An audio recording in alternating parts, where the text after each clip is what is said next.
So we follow here the adventures and journey of self-discovery of a young woman after she is reanimated by a very unusual scientist. Hi, welcome back to my channel and my review for Poor Things, for the brand new Yorgos Lanthimos film.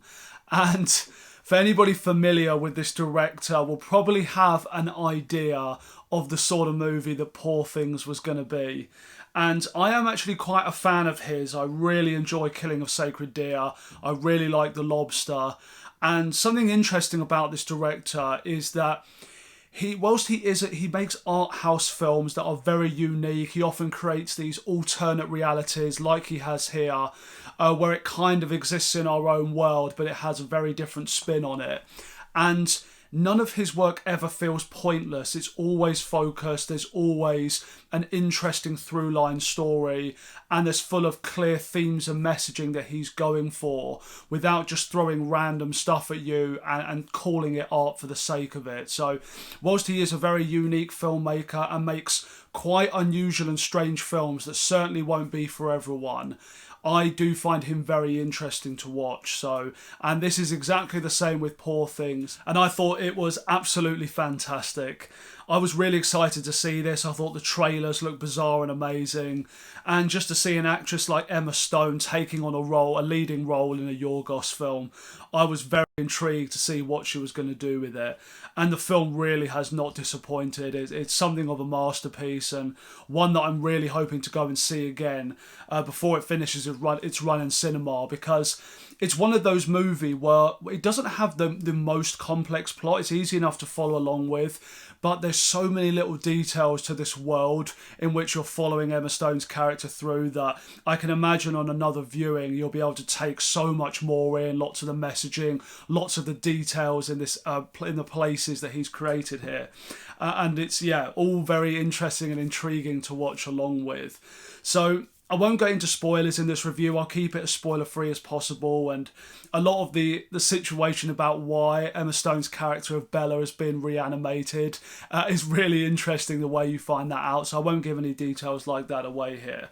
But effectively the story is that you're following this doctor scientist type guy who's played by Willem Dafoe, and he's this sort of Frankenstein character, and he reanimates this woman, Bella Baxter, and you're kind of going along her journey of self-discovery, finding out things about the world, discovering feelings, what she wants to do, what drives her, what excites her. And after she meets this character played by Mark Ruffalo, she ends up getting outside the confines of this house that she's grown up in and goes on this adventure, experiencing different places and seeing more of the world.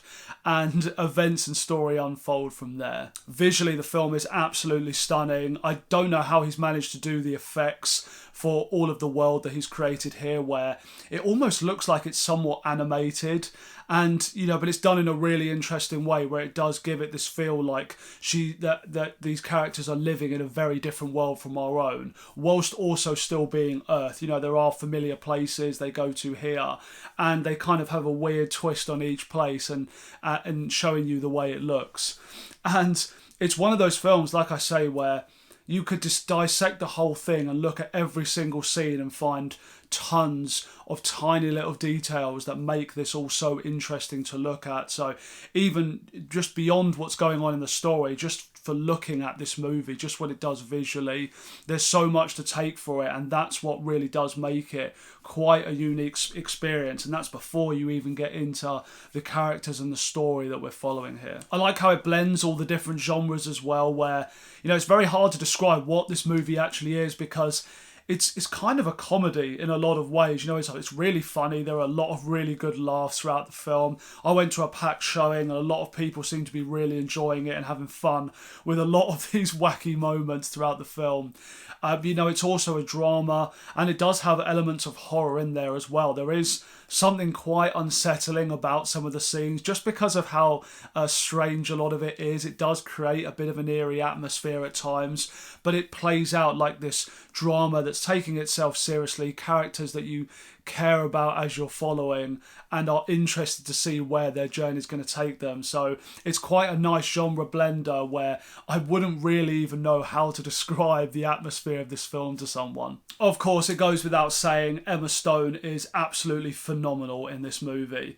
And she's an actress I've always really liked. I find her very charming. She's very watchable. She always seems to have great chemistry with the other actors that she works with. But I would say that I think a lot of the roles she plays are often quite safe. There's certain characters she knows how to play really well and gets cast in a lot of the same type of roles, I would say. So seeing her do something very different here, I was really intrigued to see. And, this is a very demanding role. I mean, I don't want to go into too many spoilers about where this goes, but she has to do a lot. It is demanding. It is a tough role. And she brings complexity and charm to it and intrigue. And she's funny.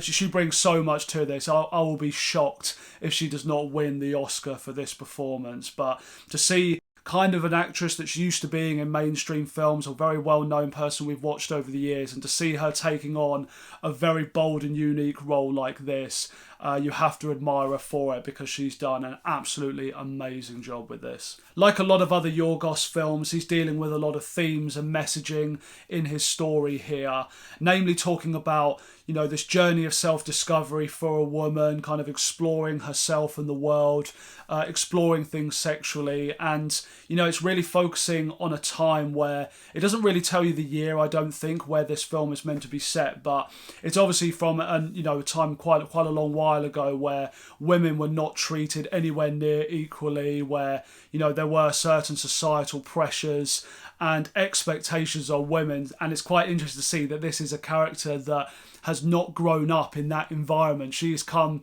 almost like off the clean slate, not from this world. So to see her interact with this world, not in a way you'd expect a woman to at that time, and showing how unusual it comes across, I thought there was something really interesting he was doing there. So again, it's a movie you can definitely take on face value for its story and just enjoy it for that. But if you want a little bit more from it as well, there's certainly a lot of interesting themes and story here to really dig into. I know some women might be thinking, watching this, looking at a film that's meant to be about a woman's journey, why is it full of so much, insanely graphic sex? And what I would say for the story is, yes, it does have a lot of that in, but it's done in a way that is all very vital and important to the story. And the best way I can describe it is that it's not nice to watch. It's not one of those things where you're watching it thinking, oh wow, Emma Stone looks great. It's not like that at all. It's done in a way where it's uncomfortable, unpleasant to watch, and that is the intention with each of the scenes. So none of it is there gratuitously. It's all there to serve the purpose of this story. So, none of it feels unnecessary in my opinion with what he was trying to get across in this story. There was some moments towards the end of the film where I felt like I didn't really know how it was going to conclude. And I think at times, on a first watch experience, it could make it feel like it was a little bit unfocused in just a few of the scenes towards the end.